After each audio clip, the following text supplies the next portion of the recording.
Welcome to day 2 of AFSIC. My name is Innovators. I'll be serving as your chair today. So we have a really strong lineup of sessions ahead, amazing thought leaders and investors driving financial innovation and growth across the continent. I'll be introducing each moderator who will then lead their respective panels. So please note that we'll be keeping closely to time this morning. A bell will ring before the end of each session. Let's begin. So our first panel explores credit in Africa, closing the financing gap, and this will be moderated by Joe Mate. Joe is a senior financial professional with over 18 years of experience at the intersection of investment banking, private credit investing, and capital mobilization. He has a unique career path that spans executing and originating leverage finance and M&A transactions, deploying capital as a principal investor, and mobilizing institutional and commercial capital to develop Africa's private credit ecosystem. He brings a rare perspective as both an investment banker and an investor. He has built trusted C-suite relationships, originated and executed landmark financing across energy, resources, agriculture, renewables, and consumer sectors. He's partnered with DFIs, sovereign wealth funds, pension funds, and global institutions to attract commercial capital into Africa. Joe's an investment director with British International Investment, the UK's Development Finance Institution, and an impact investor where he leads on the private credit funds and co-investment strategy. Take it away, Joe. Thank you. Thank you for that generous intro. Good morning, everyone. Thank you for making the early morning slot. I guess before we get into the discussion, maybe I'll set the scene a little bit. I think it's well known that we're here to talk about the private credit or the credit gap across Africa. And it's worth kind of mentioning a few stats. An often quoted one is this domestic credit to GDP in Africa, sitting around 34% versus a global average of 141%. And obviously this credit formation, the lack of credit formation across our markets across Africa manifests in an asset class, a private credit asset class that's still very nascent, still underdeveloped. At BII, we recognize the need for market-level intervention in this space, and so our credit fund strategy looks to bring in mobilized commercial capital, institutional capital into the credit markets across Africa. And some of you will be familiar with the work that we're doing with SME financing, setting up platforms that look to address the SME gap. But obviously this gap remains, and I'm excited about the panel that we have today of experts. And I use the term experts very intentionally because obviously all of you are actually deploying and lending into our markets. And so it'd be great as you do your introductions for you to kind of talk about your journey doing from in your career and how you've ended up doing what you're doing. You could have been anywhere in the world, but decided to look at contractual returns as opposed to hockey stick. So Chris, maybe we'll start with you. Great, thanks very much, Jen. I'm pleased to be here. So I started my career very much in traditional developed market finance as a trader at Lehman Brothers and then a founding partner of a hedge fund. And my first introduction to Africa was really from an investment perspective, thinking or making the sort of high-level thought that the continent with most potential for growth in terms of the least level of development might be the continent also with the best potential returns on a sort of medium-term basis. And I think that quickly I was sort of disappointed in that analysis because what I realized is that a lot of growth comes from sort of agglomeration effects where you get a density of development and skill base that then creates the next level of growth. And in Africa, actually, fundamentally, there was a lot missing for that to happen from an infrastructure perspective, from a regulation perspective, from all different sort of types of things that you actually need then to have high levels of sustainable growth. And so I realized that really to make a difference or to have impact really necessitated a lower level intervention rather than just something listed markets and sort of traditional instruments. And so the need to try and provide financing and hence to go towards a private credit model. So at Lendable, we are a lending business. We provide debt to early stage businesses that can still be loss-making but always profitable to gross margin basis, all the way through to well-established businesses with that can be listed and multi-billion dollar in terms of valuation. So very much trying to help people through that journey, both with our own capital and then working with partners like BII or commercial banks and the like. Thanks. Andy? Gosh, good morning, everyone. So I'm an old-fashioned British banker. I started with the British Bank, sadly, before a lot of you were born.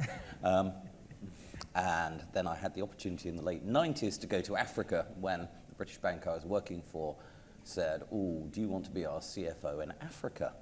And I went, and I thought, this is tremendously interesting. We had a 100-year-old franchise that had last been invested in probably in the 1960s. And we made quite a lot of money out of doing not very much. So we set about reinventing the franchise.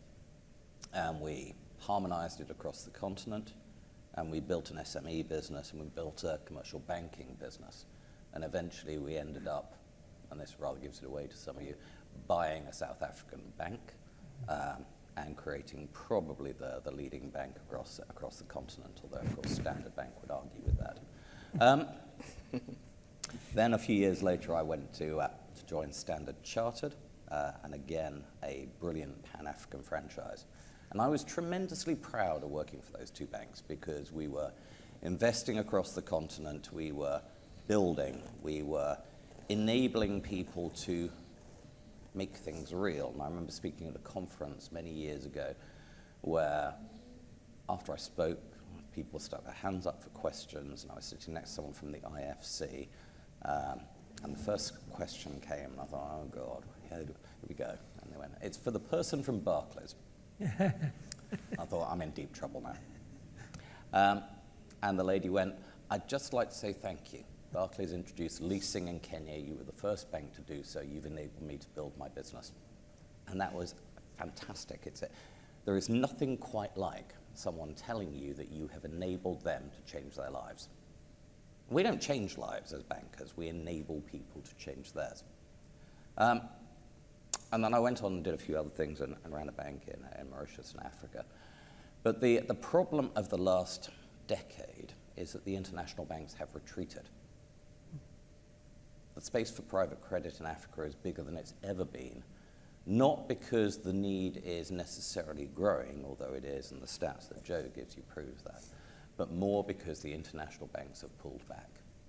The local banks can't finance some of the things that are needed, and the international banks no longer want to. So when the opportunity came 5 years ago to join some former colleagues of mine at Gateway, they said, "We want to do credit." And I said, "That's exactly what I want to do." And so what we do at Gateway is we try to finance mid-sized companies, because there are an awful lot of mid-sized African companies that are successful, that make money, but they can't get the expansion capital they need, because the international banks won't do it, and the local banks can't do it, and that's what we do. And it's the most rewarding thing I think I've ever done. But don't tell my kids I said that. Thanks, Andy. Saad? Sure, thanks. Andy's always a hard act to follow, which was why I put my name before you. Oh, that's why I'm cursing. So you swapped. Yeah.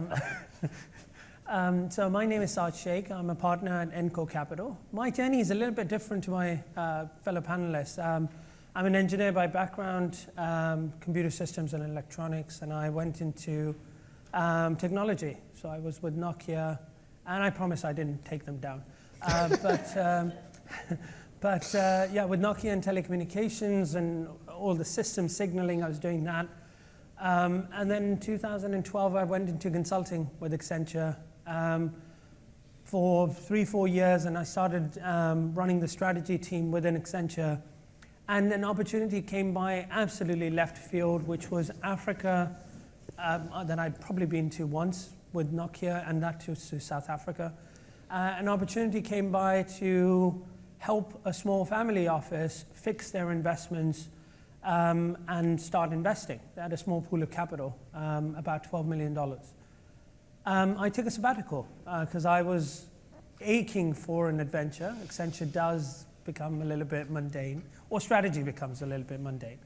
And my first night in Uganda was in a factory plagued with mosquitoes that I slept in. And the next day I was thinking I'll take a flight back, and that was the end of it. But I didn't. So from there on end, I turned around 2 businesses, one in Uganda, one in Ghana, boots on the ground, built teams up, built the financial models, and kind of exited them. but also started investing. And at that point, that's where I realized that equity can be very liquid. If you want to exit, even if you want to sell a land, that is valued by Knight Frank at 1.8 million, real life example, you barely get 200,000 in cash for it. So what do you do? So that's where I started thinking about doing self-liquidating instruments that will get you your money back because the cash flow exists. And lo and behold, as we started looking into this lens of investing, it became more apparent that entrepreneurs wanted it. They didn't want to dilute and bring in a guy in a suit to tell them what to do. They preferred someone to let them do what they were good at, but give them the capital, as my fellow panelists have said, there's a dearth of. And that is validated when you go to businesses and say, hey, what do you need? And they say, well, I have CapEx from a DFI, not naming them, and definitely not my fellow panelists, but we have money from a DFI, but they don't give us OPEX. So we have this brand new facility, but we can't run it. So you're like, okay, but then why don't we give you everything? We go from the CapEx to the OPEX. And they're like, yes, we'll pay more. We're like, okay, we'll charge more. So that's my journey, and that's what I'm doing. And as Joe mentioned, we've launched a private credit fund very recently. One of our anchor investors is Joe. So very, very grateful for the credit penetration and the build out of this asset class that BII is doing. And kind of asserting their stance amongst their peers as well, which is other DFIs. So very, very fortunate to be part of that crew, but now really actively kind of opening up this opportunity set to demonstrate that we can create value, create impact, but give commercial returns to investors. So we offer 10 to 12% returns, and I'm part of this bigger asset manager that has 1.3 billion in AUM, that does other strategies. So we've created a vertical within that. So that's my story. Thanks, Sid. Awesome. Oh, wow, I'm loud. Great to hear that you guys are in the private credit space more directly. I was at a meeting yesterday with some of the other names in the space, and we were all talking, Lendable among them. One of the questions that came up was, is it weird to be here with all your sort of competitors? And the answer is no. I think the depth of opportunity is so huge in this space. Truly, gigantic scale, such that it's not a competitive environment to me really at all. There's room for more and more and more. Hopefully, out of this panel we get more private credit providers. My path to the space is similar. Started out on Wall Street, went to the Wall Street Journal for a bit, and then the World Bank, and I found myself somehow investing in Africa alongside other emerging market economies in Latin America, South Asia, Central Asia, at AlmaVest, which is a US-based emerging markets-focused private credit fund. I think the largest regional position in our portfolio is actually sub-Saharan Africa, not by choice, just I think given the kind of depth and breadth of opportunity that we've found there. Cool, thank you. Morning, everyone. My path may be a little bit different. So I was born and bred in Cape Town, South Africa, so maybe a bit forced to kind of do credit in SA. But maybe just a brief background quickly. I'm an executive member of Mutual Alternative Investments, and I specifically lead the hybrid capital business. How I ended up in private credit was probably my late school careers, early university career. I worked part-time at a building materials and retail hardware store. They built up to about kind of 10 stores, and then they went through a process of kind of selling those 10 stores to a large listed company. They then asked me to kind of help them out, which I did. I kind of took it for a year, kind of assisted them with that M&A activity, got the business sold, and I was very intrigued by kind of corporate finance and M&A as a whole at that point. Kind of post articles, I had to kind of then decide what do I do. And I think I chose private credit more because you do large volume of transactions. So the amount of businesses you get to kind of see and management teams you get to work with is a lot more than your traditional listed equities or private equity type of businesses. And that was very, very interesting to me.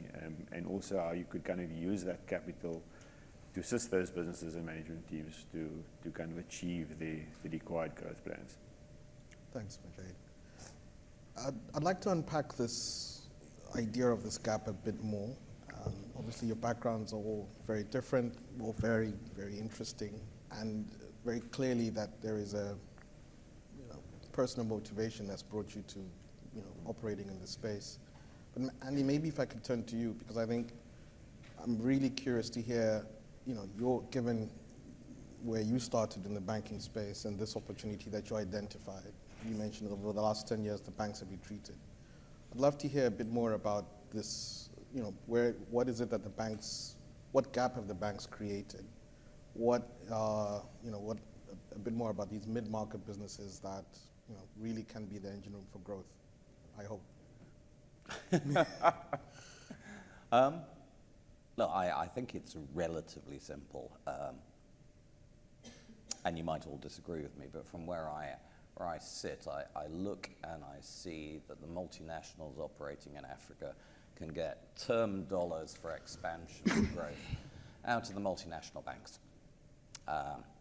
And the SMEs can get their kind of working capital finance out of their local banks.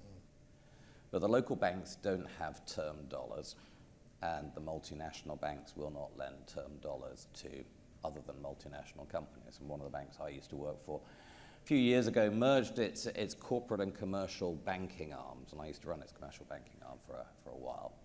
And I said to someone when I saw them after that, I said, so you're basically retreating from the middle market? And they went, yes, we make more money elsewhere.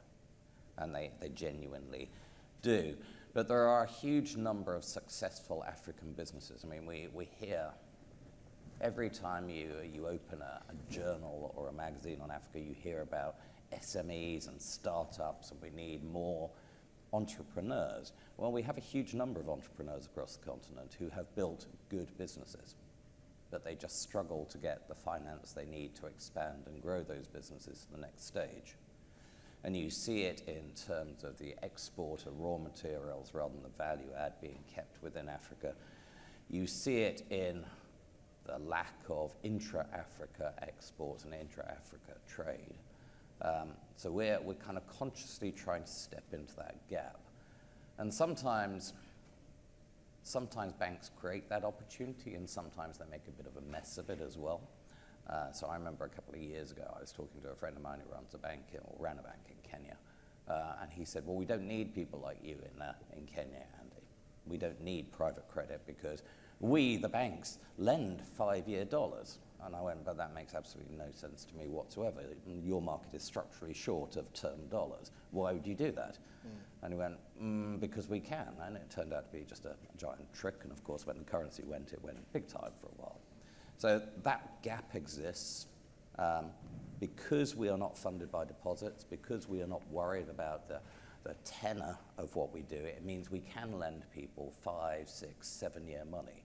We can tailor the repayments to their growth profile. Yep. We can give them a bespoke product that enables them to employ people, create jobs, create trade, and make the continent better.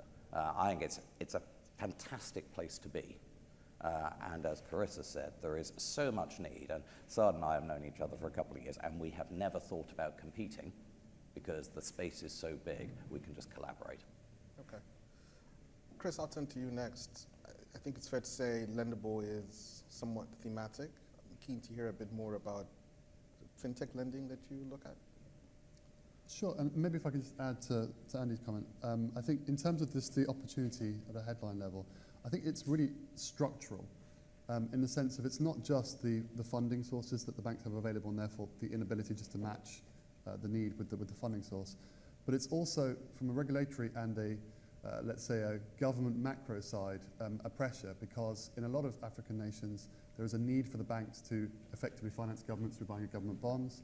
There's regulatory-wise risk-weighted assets that play to owning rated securities. Of course. And so, frankly, it just, even with the best will in the world, it doesn't make commercial sense. They just can't match it from a commercial necessity point of view. So I think just to add to why there's such a need for, let's say, businesses or players like ourselves that are regulated in a different way, that source capital in a different way.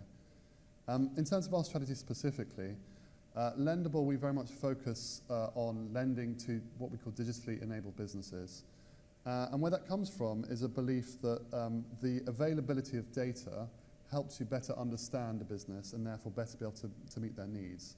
So we will integrate with the financial accounting systems, loan management systems. I see my colleague Olivia who leads that just at the back there. And that means that we can, on demand, have an understanding of the performance of that business. If it's a lending business, the receivables, loss rates, par rates, that sort of thing. We also audit that data on an ongoing basis by having read-only access to their bank accounts and randomly sampling. And the banks aren't able to, with their distribution, with their, their systems, they're not able to replicate that on some level? I think there's two things. There's the fact that a business, especially one that might operate across the continent, may have relationships with multiple banks. So it's not so simple that one player can access all that information. And I also think it's a fundamentally different skill set. A traditional bank will work off reviewing management accounts and compliance certificates and annual audited accounts. It's quite different to have a team that knows how to integrate and draw data and look at it on a weekly basis. So I think it's just a different skill set. I think it could be done, but I think it would take quite a different change in mentality. And so I think, again, in terms of where we come from, it gives us the availability of information that allows us to lend to businesses maybe slightly earlier stage, or to work with people. And so if things start to change in terms of trajectory, act on that early, so you can avoid stress for both parties. Ultimately, we're aligned as a lender. We want that business to perform well. So if you can take steps early, that's much better than getting into a point where it's sort of past the point of being able to change things. And so I think that's our sort of added value, where we try to add value, and where we can grow with borrowers and also go up and down. So we can see moments at which the business needs to take stock and business then can expand afterwards. Thanks, Chris. Carissa, obviously everyone here is bullish on the credit opportunity. You mentioned you've got a significant sub-Saharan African position. It wouldn't be an Africa panel without talking about the challenges of doing business here. What challenges? Could you could you talk us through, I suppose, what's different when you do a loan in sub-Saharan Africa versus other markets that you looked at?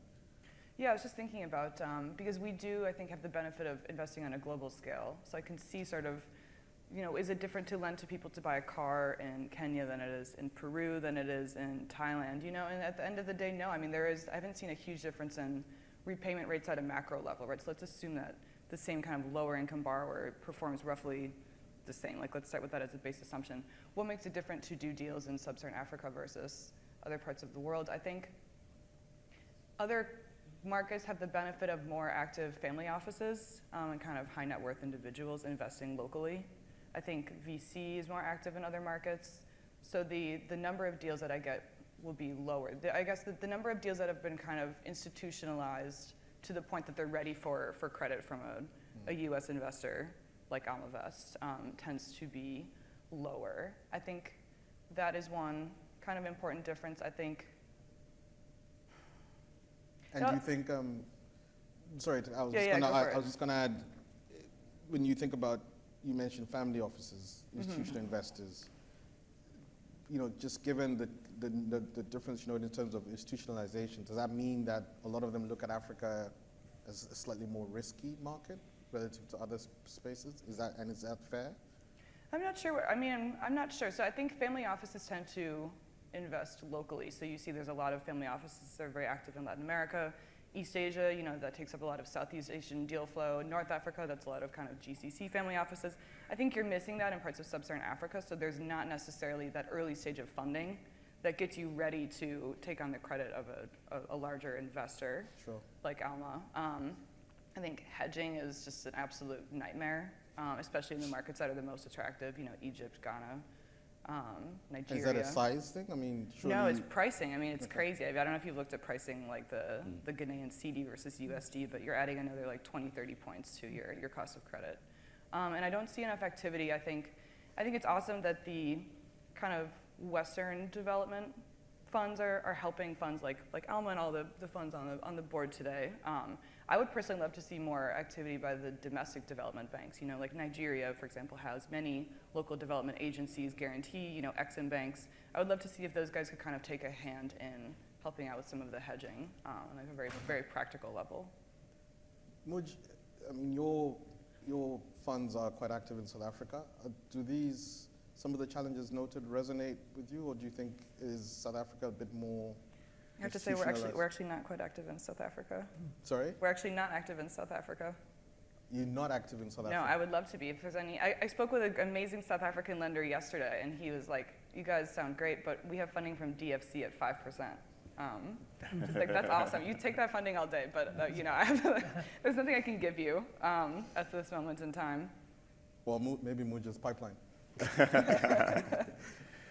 Yeah, I mean, South Africa may be slightly different challenges to what my co-panelists experienced, though. I may be separated between what we experience on an investor standpoint, so from a capital raise and investment standpoint. So from an investor or capital raise standpoint, there's still kind of, the regulation has eased a little bit, so they can allocate more to alternatives, but the allocation is still quite low. So there's lots of education that's required to kind of get them familiar with the asset class. They've been traditionally only been familiar with traditional listed equities and bonds, and maybe a little bit of private equity, but that asset class had its challenges with liquidity and performance, as we are aware. Where private debt or private credit essentially addresses some of those issues. It has a regular coupon payment and obviously self-liquidating in nature, so it kind of addresses all the issues they've been experiencing with private equity. And we've seen with investors in initial funds that once they've understood the product of private credit, they doubled up or tripled up in follow-on funds. So it's a lot of education requires to kind of get them over the line and get that allocation much higher, which enables managers to kind of do a lot more. From an investment standpoint, again, really different in that you have a good access to data. You can assess risk properly. I think you have none of those challenges in South Africa. It's a strong legal framework, strong regulatory framework, so you can operate quite well. The issue is actually more the opposite, and there's lots of supply of capital, lots of banks, lots of institutions, and therefore they're all running after those good quality assets, which is driving credit margins down, and therefore the opportunities you need to look for to kind of generate the yield to deliver to investors is actually quite hard. So as a manager, you have to kind of be on top of unique market trends, what's happening in the economy, what's the growth sectors. And for us, we probably play a lot in the infrastructure space, but in the part of the infrastructure where we see banks not playing, so taking a bit more of a view where we're backing strong management teams with a strong set of shareholders that has a large-scale business model that they want to kind of roll out. It's a new business model. It's not kind of really generating a significant amount of EBITDA. We'll come in, back them with capital, with the shareholders, and then kind of get them to a point where they're bank lending. And a good example is probably a business we started during COVID. They were probably 20 to 30 million rand of EBITDA. We were providing with a decent amount of capital together with the shareholders. That business now grew, used that capital obviously deployed into the ground. That business grew to roughly about 800 million rand of EBITDA, and it's now ready for kind of traditional bank financing. So they're coming in and essentially kind of taking us out of that opportunity. So it's kind of being very on top of what's happening and providing innovative financial solutions as well to those counterparties to ensure they can achieve those growth plans. Sure. Saad, keen to hear your thoughts on this evolving geopolitical landscape and the macro situation globally, and whether it matters for you. You've just closed your fund. You made assertions to the effect that you factor some of this in your deployment. Let's see if that plays out. But absolutely. I am keen to hear, is Africa truly uncorrelated? Are you thinking about what's happening more globally when you look at origination, when you structure your deals, or is it a bit of both? I mean, no, we do. So macro plays a significant role in how we think, and it's structurally kind of thought through. So from the top to the bottom, you're thinking about macro. drives growth and where the potential opportunity is coming. And then from the bottom up, right? So there might be structural issues in a geography like Ghana, for example, that we've seen significant issues with debt restructuring, took forever. Zambia's gone through that. But within that structural deficiency within the economy and the government array of building up their capital base, there may be businesses within that economy that still are very effective and thriving.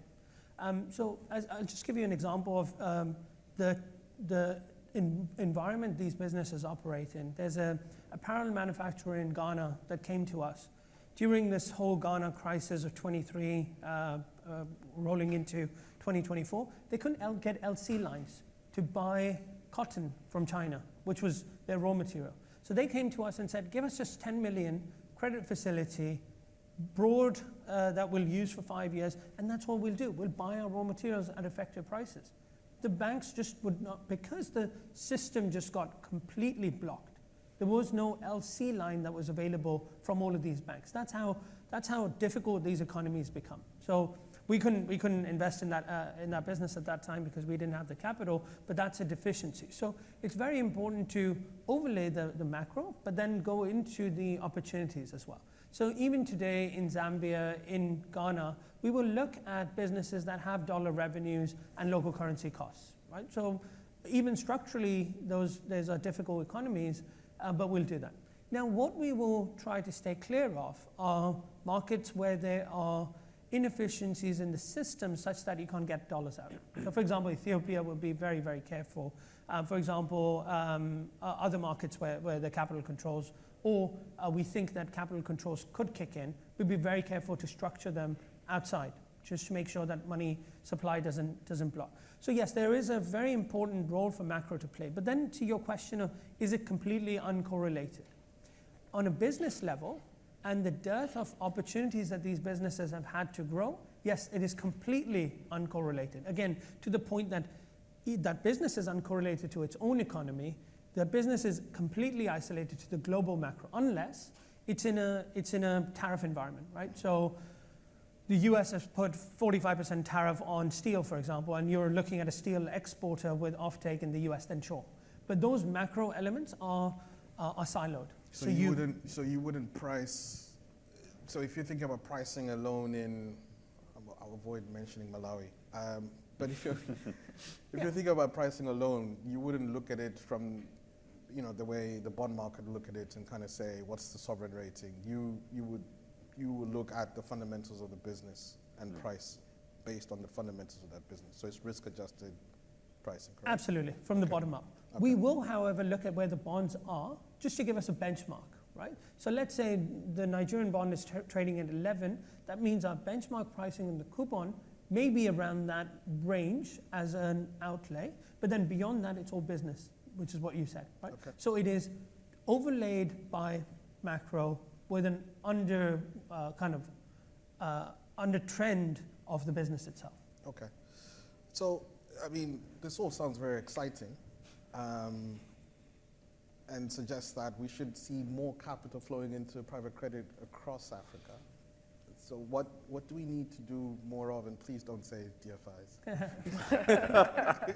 Chris, what do we need to do to get more institutional investors really looking at this asset class? And I'm conscious of time, so if we could... So I think most of the issues for Africa in terms of attracting capital are well known, but I think firstly, it's fragmented. So you have 54 countries and very few commonalities in terms of currency, although I guess in West Africa you have to some extent, or regulation and the like. So I think one thing, it's very high level, but it will take a long time, is to try and get more homogeneity around these markets so that they can be treated more as one, because I think that attracts scale, and I think institutional investors and larger, more mainstream investors want scale. That's the first thing. So who should do that? The governments? DFI. No, I think it has to be a collective effort. But yeah, I think it has to be a collective effort. But I think there has to be an emphasis at a government level and those that can influence government at trying to work together to try and create some more coordination. I think then, also the macro will come into it. I actually think from Africa point of view at the moment, it's quite an interesting moment in time because Africa is the most fragile region from a macro perspective. It just is funded by more external, non-local currency debt than anywhere else. But we're in a period in which there have been restructurings or they're well-advanced restructurings, and you're actually in a period of dollar weakness, which arguably will continue. And so dollar weakness is actually very positive for Africa. So I think short term, you could see an appeal just because on a sort of total return in dollar basis, local currency can become more appealing. But overall, I think what we're trying to do is trying to think of ways of making African investment be more mainstream. Because ultimately, if you're going to just make it painted purely as something very idiosyncratic, you're going to see investors that are not used to the region ask for rates of return which don't make any sense from a risk-reward basis. So that's things like ratings, I think, are hugely important. So I think to the extent that you can create instruments that have credit ratings, it means that that investor can look at that in a comparable way to something that they're more used to. So I think that's something that we've been looking at quite actively. But anything, I think, effectively what I'm trying to say is that you can make it seem more mainstream, more homogenous, more scalable. I think that's how you attract proper institutional capital rather than just ones that have an interest for a short period. That's fair. Andy? Three things, I think. To Chris's point, I think you've got to get the Africa Continent Free Trade Agreement driven through.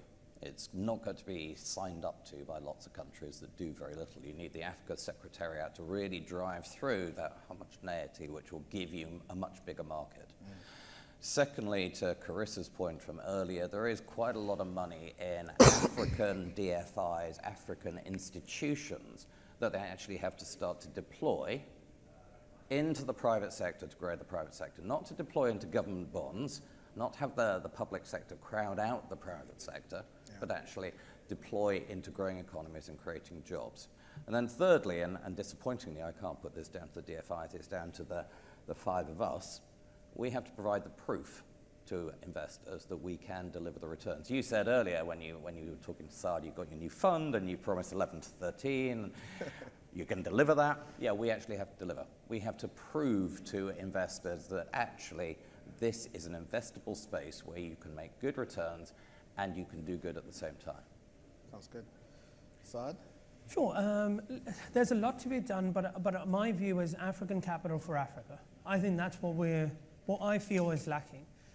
We've gone to, and we do appreciate where the DFIs are, and we don't think this is, well, my personal view, we don't think that the DFIs can do a lot more than what they're doing. So it's about, again, to Andy's point, how do we, as capital allocators into businesses and yourselves as capital allocators to opportunities, collectively frame this for local capital and say, here's an opportunity that you've missed over years, and rather than plowing into bonds that get restructured even on a local currency basis, where you lose 30-40% of your balance sheet, why don't you reconsider the alternatives market? I think Mudge mentioned this earlier, there's a huge education journey there. And I think that's where we are with African capital, with the pension funds, et cetera. They're sitting on huge mountains of capital, but not allocating to these real markets. It's that capital that we need to unlock. When you unlock that capital, international pension fund capital will then see an opportunity as well. Because they then follow local capital or DFIs. They're like, okay, there's a real kind of pathway to liquidity. Yeah. And that lack of liquidity has been a challenge for international capital. So that's our view. That's what we're trying to unlock. Carissa?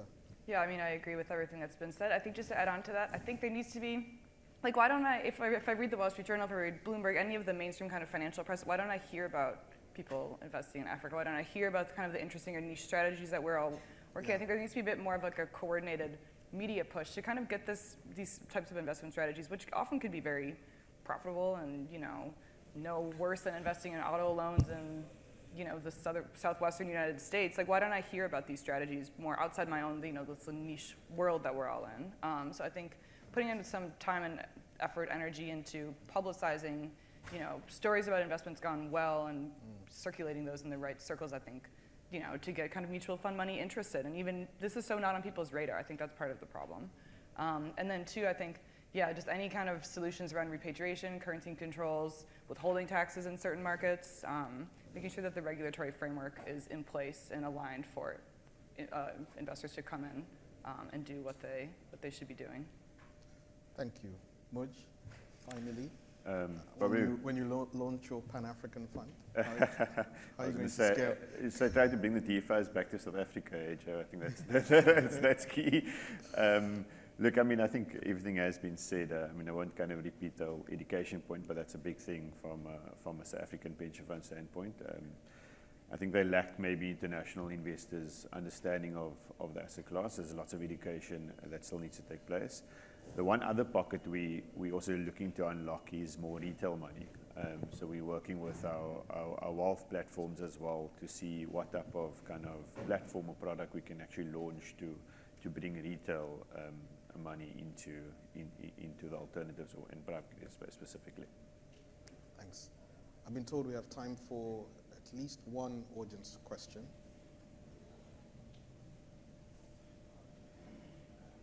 Anyone? Okay. Exciting. Thank you. No questions next. Do we have a question? Oh, okay. You knew it. This took a while to warm up. Sorry, the 2 and 20 model in private equity is, or as it is, but in private credit there are various strategies sitting along, by each one of you. That some are more mezzanine, some maybe playing further down the capital stack. How easy is it to articulate the appropriate management fee carry construct across the various strategies that you guys look at? And are you getting LPs buying into that and harmonized on where you stand from a risk perspective? It's a very I technical should question. have brought a Nick. placard. No questions from Nick. It's only 9 a.m., Nick. It's very Yeah. Yeah, exactly. I can try from my side. So I think it depends on what investor you're talking to. So US investors, they tend to look at things on a net return basis. They will never really ask, in my experience, the fee level if they're happy with the net returns. We deliver double-digit returns, so that doesn't normally get a question. Yeah. I think a European investor base is different. They focus on the fees irrespective of what you're doing in terms of return level. And I think there it's really explaining and being able to justify that the work you do is commensurate with what you charge. So those that are asking for very, very low fees for a strategy that's highly active, you have to originate in private credit, all these things, is probably not realistic. But by the same token, those that are doing something very active that's hyper hedge fund with shorts and all this sort of thing, you probably need to be rewarded at a higher level in terms of the work they do. So I think justification, especially for a European investor base, and net returns, I'd say more on the US side. Thank you. Thank you very much. It's been a great panel. Really enjoyed it.